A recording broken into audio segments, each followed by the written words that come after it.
আসসালামু আলাইকুম প্রিয় দর্শক, আজ শেয়ার করছি গরুর মাংসের শাহী রেজালা। এটা বানানোর জন্য কোনো বেশি মশলার প্রয়োজনই হবে না। আপনার ঘরে থাকা মশলা দিয়ে এটা বানাতে পারবেন।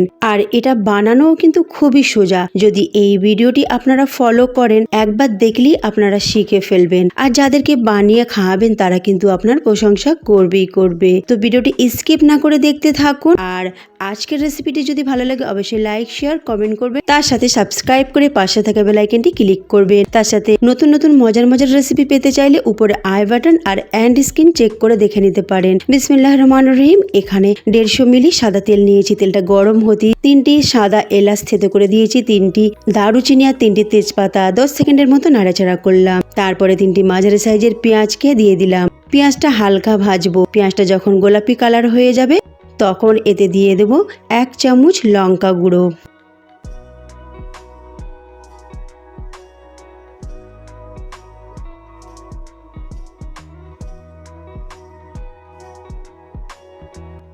লঙ্কা গুঁড়োটা দিয়ে কিছুক্ষণ নাড়াচাড়া করব। আর মনে রাখবেন এই সময় গ্যাসের ফ্লেম কিন্তু খুবই কম রাখবেন, জোর করলে কিন্তু মশলা পুড়ে যাবে।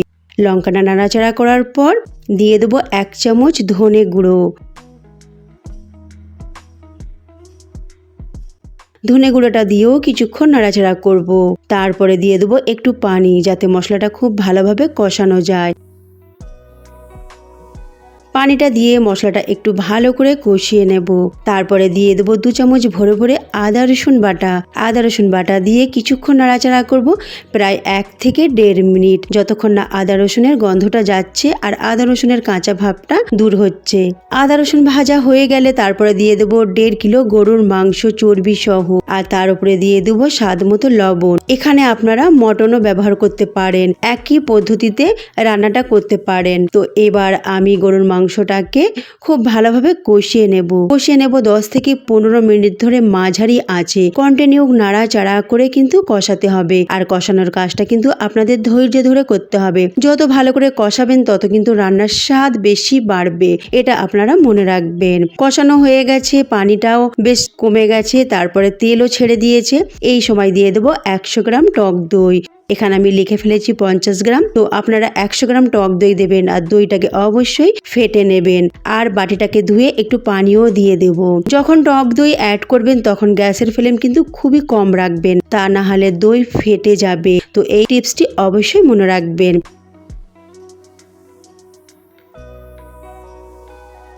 টক দই দেওয়ার পর এইভাবে নাড়াচাড়া করে টক দইটাকে খুব ভালো করে মিশিয়ে নেব আর মাংসের সাথে কষিয়ে নেব।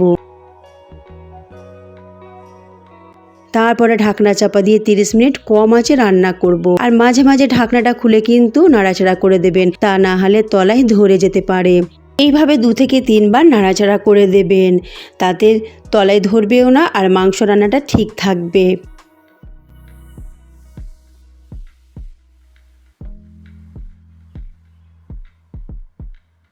এবার ঢাকনাটা চাপা দিয়ে এটাকে রান্না হতে দেব।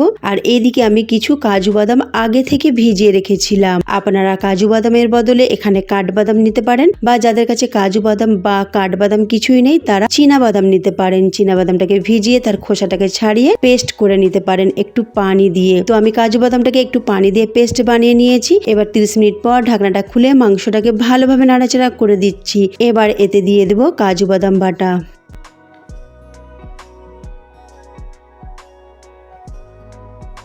যেহেতু এটা শাহির রেজালা, তো এতে কাজু বাদাম বাটা বা যে কোনো বাদাম বাটা দিতেই হবে। তো আপনাদের কাছে যেরকম বাদাম থাকবে সেরকম দেবেন। এবার বাদাম দিয়ে গ্যাসের ফ্লেমটা কিন্তু কমই রাখবেন আর কম আঁচে এইভাবে নাড়াচাড়া করতে থাকবেন। মনে রাখবেন বাদামের টেন্ডেন্সি হচ্ছে কড়ার গায়ে আটকে যাওয়া। যে কোনো বাদাম আপনারা মাংস রান্নাতে দিলে দেখবেন খুব তাড়াতাড়ি কড়ার গায়ে লেগে যায়, তো সেদিকটায় নজর রাখবেন। কন্টিনিউ এইভাবে নাড়াচাড়া করতে করতে মাংসটাকে রান্না করবেন, দেখবেন বাদাম একেবারে ভালো করে মাংসের সাথে মিশে গেছে আর ফুলেও গেছে, দেখিয়ে বুঝতে পারছেন। এবার এতে দিয়ে দেব দুধ আগে থেকে ফুটিয়ে রেখেছিলাম 200 মিলি দুধ গ্রাইন্ডিং জারে দিয়ে গ্রাইন্ডিং জারটা ধুয়ে এতে দিয়ে দিলাম। এখানে দুধের বদলে আপনারা পানিও দিতে পারেন, তবে আমি শাহী রেজালা বানাচ্ছি তাই এখানে দুধ অ্যাড করলাম। এবার ভালো করে এটাকে নাড়াচাড়া করে মিশিয়ে নেব আর ভালো করে কষিয়ে নেব।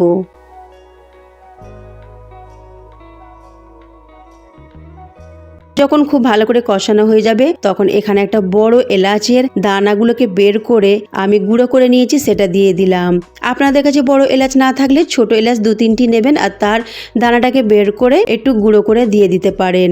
আর এতে দিয়ে দিলাম 1 চামচ সাদা গোলমরিচের গুঁড়ো। অবশ্যই আপনারা এখানে সাদা গোলমরিচ ব্যবহার করবেন, কালোটা নয়। তো এইভাবে এবার মশলাগুলোকে ভালো করে মিশিয়ে নিচ্ছি।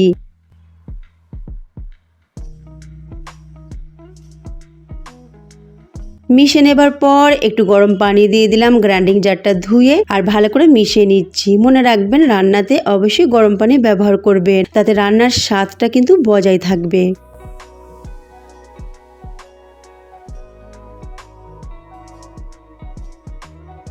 এইভাবে নাড়াচাড়া করে এবার ঢাকনা চাপা দিয়ে এটাকে রান্না করব আরও 10 মিনিট। আর রান্নাটা করব কম আঁচে, কারণ আমি বাদাম অ্যাড করেছি। মাঝারি বা জোর আঁচ করলে খুব তাড়াতাড়ি বাদামটা লেগে যাবে। প্রায় 1 থেকে 2 মিনিট নাড়াচাড়া করলাম, তারপরে দিয়ে দেব তাজা তাজা কাঁচা লঙ্কা। কাঁচা লঙ্কার ফ্লেভারটা পাবার জন্যই এখানে দেয়া, ঝালের জন্য নয়। কাঁচা লঙ্কা দিলে এর ফ্লেভারটা খুব ভালো আসে। তারপরে ভালো করে মিশিয়ে নিলাম, তারপরে ঢাকনা চাপা দিয়ে এটাকে রান্না করব কম আঁচে 10 মিনিটের জন্য। আর মাঝে মধ্যে কিন্তু ঢাকনাটা খুলে একটু নাড়াচাড়া করে দেবেন। 10 মিনিট পর ঢাকনাটা খুলে নিলাম আর এতে দিয়ে দেব কেওড়া পানি 1 চামচের মতো।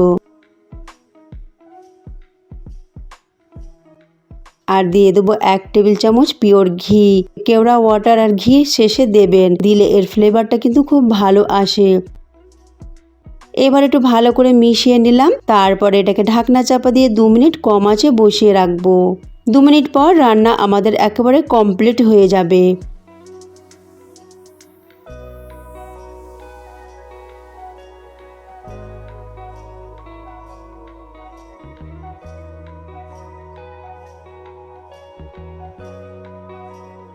দেখুন প্রিয় দর্শক, আমার শাহি রেজালা একদম রেডি। এর টেক্সচারটা দেখি বুঝতে পারছেন কতটা সিল্কি আর ক্রিমি হয়েছে। আর খেতেও কিন্তু মাশাআল্লাহ খুবই মজার হয়েছিল। এটা পরোটা, নান বা পোলাওয়ের সাথে আপনারা পরিবেশন করতে পারেন, খেতে কিন্তু খুবই দারুণ লাগে।